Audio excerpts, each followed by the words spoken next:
भारत ने मीटिंग बुलाने का फैसला लिया। ताइवान का इंतजार खत्म। अब चीन से पंगा लेने के मूड में भारत। ज्यादा खतरनाक हो गए शी जिनपिंग।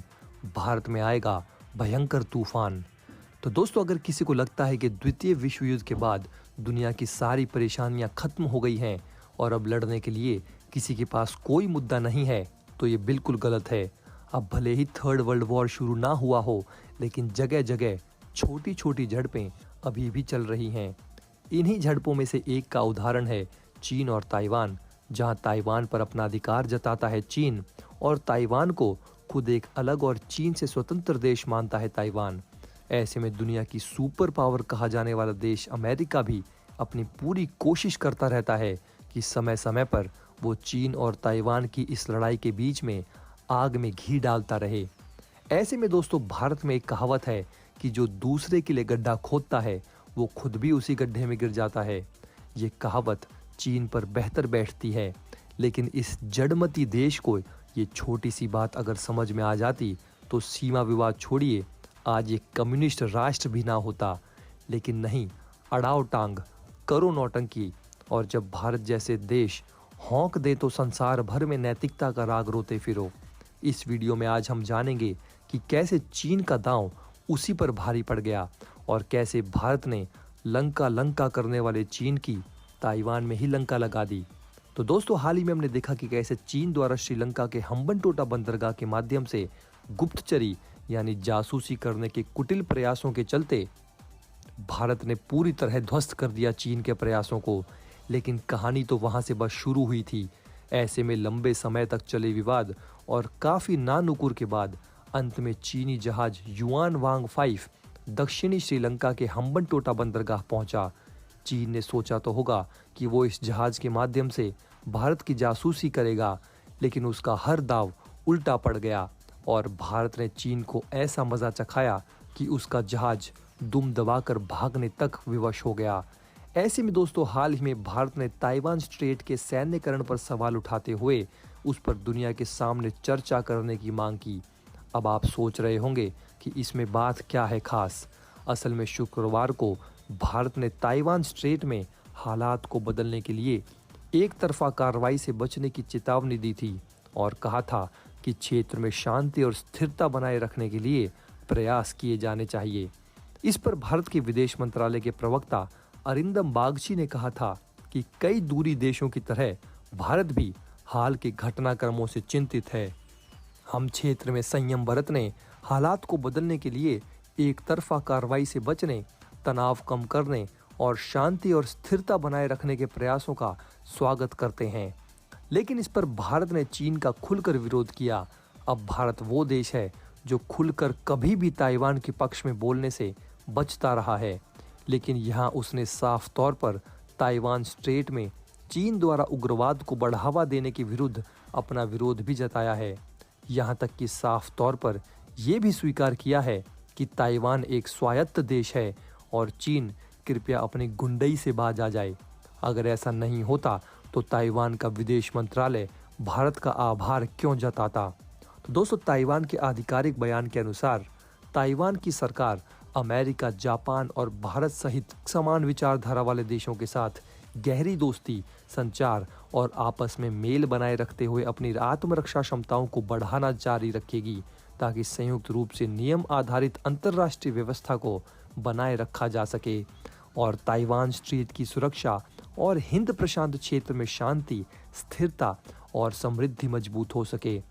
देखा जाए तो इससे पहले भारत भी चीन की चालाकी का बड़ी ही चतुराई से जवाब दे चुका है। जब चीन का जलपोत श्रीलंकाई जल क्षेत्र में आया तो भारत ने बड़ी ही सफाई से उसके जहाज के खिलाफ सैटेलाइट सिग्नल शील्ड लगा दी। युआन वांग 5 द्वारा बनाए गए सुरक्षा खतरे का मुकाबला करने के लिए भारत ने 4 उपग्रह और एक युद्धपोत तैनात किया। भारत द्वारा उपग्रहों का उपयोग चीनी जहाज की निगरानी के लिए किया गया। इस पर भारत ने भी किए थे पूरे प्रबंध। दोस्तों, इस उद्देश्य के लिए भारत ने 2 GSAT-7 उपग्रह, RISAT और EMISAT जासूसी उपग्रह और नौसेना के संचार युद्धपोत को तैनात किया। भारत के सैन्य उपग्रहों रुक्मणी और एंग्री बर्ड ने चीन को बखूबी जवाब देने का काम किया। EMI-SAT उपग्रह पर कौटिल्य इलेक्ट्रॉनिक खुफिया पैकेज का उपयोग करके सिग्नल परीक्षण किया गया। इसके अलावा बड़े पैमाने पर एंटीना, रडार, सेंसर, डेटा अवशोषित प्रणाली और चीनी जहाज पर निगरानी को भी इंटरसेप्ट किया गया। इस दौरान रक्षा खुफिया ने देश की रक्षा अनुसंधान और सैन्य केंद्रों को सतर्क रहने और इन दिनों संदेश भेजने से बचने की सलाह दी थी। चीनी उपकरणों के लिए सटीक डेटा एकत्र करना मुश्किल हो गया तो चीन हो या कोई भी दूसरा महाशक्ति, संदेश साफ है, ये नया भारत है।